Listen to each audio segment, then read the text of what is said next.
and welcome to the daily newspaper analysis, which is brought to you by LawSikho. So today's discussion is almost like an extension to yesterday's discussion that was about the gaming. And as we know that the government has brought up the amendment in the rules for the online gaming. This article has been taken from the Hindu newspaper and has been titled as Gaming and Gambling. We'll discuss this in detail. Then we have news update and legal news for the day.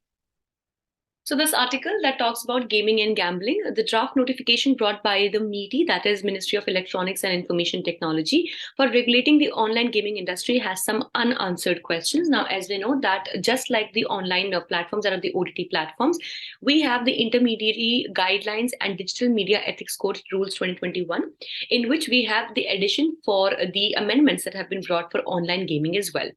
So they have brought some changes to it, like, for example, the online gaming, the term has been explained. It says that we will have a self-regulatory organization, and there are other proposed measures such as the one that we talked about, the SRO, that is self-regulatory body or organization. Then collection of the KYC, that is know your customer information from players, and appointment of a grievance officer within the company, they're already in place.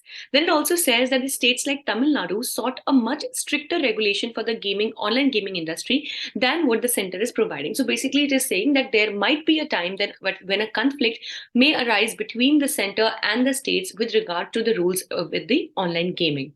Then the center's draft remains ambiguous on the question whether states can have additional restrictions or not, which means that in addition to what the center is providing, can the states take their own measures to have control on the online gaming or not? So this is actually this has not been answered in these draft rules. Further, the room has been left for the center to define what could be considered as an online game. Now, here definitely a confusion lies, because when we talk about the online games, they're generally categorized into two types or categories. First would be the games of chance, and the other would be games of skill. Now, mostly what happens is that the games of skills are allowed, and games of chance that clearly, only and only promote betting or kind of gambling, they're considered to be of that sort. So they are they have stricter adherence when it comes to the online gaming. But when it comes to the definition of the online gaming, as per these draft rules, there is no clarity as to whether which kind of online games have been considered for this amendment, be it the game of chance or the game of be the game of chance, or basically the game of skill. If we talk about the amendment that has been brought through this, or that's been sought through this particular notification, so the online gaming has been defined as when a person plays a game making use of internet, that is basically when he plays online, and there is some money involved from the side of that person with an expectation to win back some more money. Basically, this involvement of money is what creates the difference over here. But still, no clear clarification has been made about the game of chance or game of skill. So while this shows promise of a rigid monitoring system, the center should consider not thwarting the efforts of indigenous studios with international studios that have Indian audience. So definitely this is going to create a confusion over here. Now, there should be widespread public consultation to ensure that economic rights, individual freedoms, and social imperatives remain in balance when these rights are actually, or when these guidelines are actually implemented. Let's see what do we have for news update today. Firstly, Center clears new hydrogen mission. The Union Cabinet approved the National Green Hydrogen Mission, which is aimed at making India the global hub for the production of green hydrogen. So the total outlay for the mission is 19,744 crore rupees, out of which the government has allotted 17,490 crore rupees for the strategic interventions for green hydrogen transition, that is called as CITE, the abbreviation is this, a program, and 1,466 crore rupees for the upcoming pilot projects, and so on and so forth.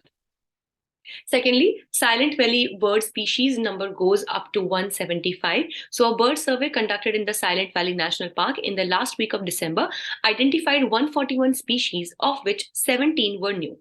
So far, 175 species of birds have been spotted in the Silent Valley. The survey marked the 30th anniversary of the first bird survey in the Silent Valley, and the survey was held in association with the Kerala Natural History Societies. Now you already know that the Silent Valley National Park is in Kerala. Thirdly, Election Commission launches Mission 929. So the Election Commission is focusing on 929 polling booths across Tripura, setting a target of 92% voter turnout in the assembly elections due early this year.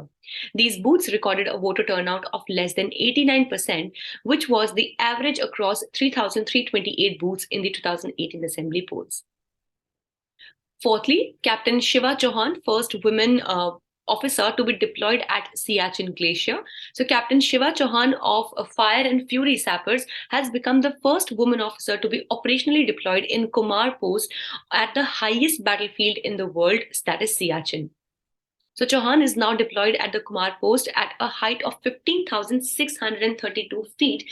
Almost 80% of posts of the glaciers are located above 16,000 feet, with the highest post at more than 21,000 feet.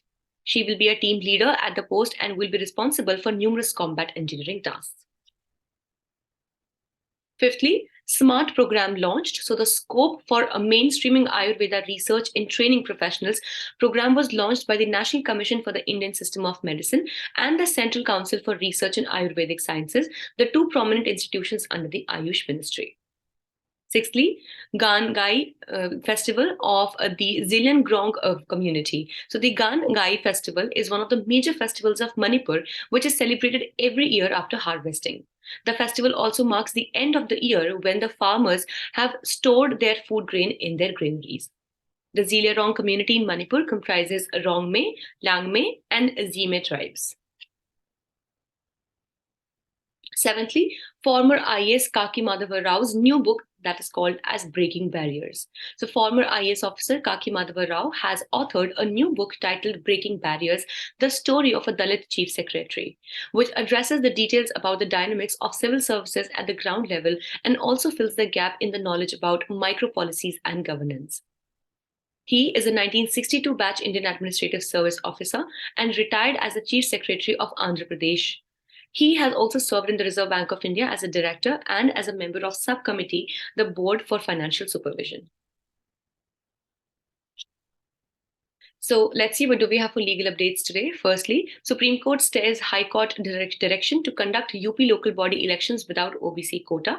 So the Supreme Court stayed the Allahabad High Court's direction to the Uttar Pradesh State Election Commission to notify the urban local body polls without OBC reservation. Also, to ensure smooth administration in local bodies whose terms have expired, the court allowed the delegation of powers to a 3-member body headed by the district magistrate with the condition that no major policy decision should be taken. This was held in the case of State of UP versus Vaibhav Pandey and Madhava. This was all for today. Thank you so much for staying tuned with LawSikho. If you wish to download the PDF of today's slides, you can join our Telegram channel. The link to the channel is there in the description box below. You can also definitely scan this QR code that you can see on your screens right now for the same. Thank you so much.